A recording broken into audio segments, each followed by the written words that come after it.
Isang araw hindi inaasahan ni Mang Berto ang makitang ang kanyang anak na si Arturo ay nagme-makeup at nakapulang bestida. Galit na galit si Mang Berto. He fiercely shouted, "Hoy Arturo! Hindi ba't sinabi ko na sa'yo na magpakalalaki ka na? Ayoko ng anak na babakla-bakla." Humihingal at puno ng galit ang boses ni Mang Berto habang pinagsasabihan ang kanyang anak. Kinakabahan si Arturo ngunit hindi ito natakot na ipagtanggol ang kanyang sarili.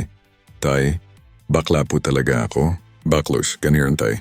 Lalong nag-init ang ulo ni Mang Berto sa narinig. "Abat talagang sumasagot ka pa ha? Halika dito bata ka. Tuturuan kita ng leksyon." Wala itong kahirap-hirap na hinila palabas ng bahay ang kanyang anak.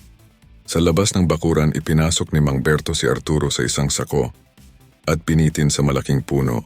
Halos pasigaw na sinabi ni Mang Berto, "Yan, dyan ka hanggang sa magtanda ka." Halos magmamakaawa si Arturo mula sa loob ng sako. "Tay please." Hindi na tinag si Mang Berto ng hindi. "Diyan ka lang hanggang maging isang tunay na lalaki." Habang nagyuyugyugan sa loob ng sako, sinubukan ni Arturo na muling pakiusapan ang kanyang ama. "Tay please po." "Wait lang, wait. May sasabihin po ako." Bagamat galit pa rin, lumapit si Mang Berto upang marinig ang sasabihin ng anak. "O ano yon?" Patuloy na buwelta ni Mang Berto. Tahimik si Arturo ng ilang sandali bago sumigaw mula sa loob ng sako. "Paki-swing naman tay, parang si Miley Cyrus sa Wrecking Ball." "Thank you."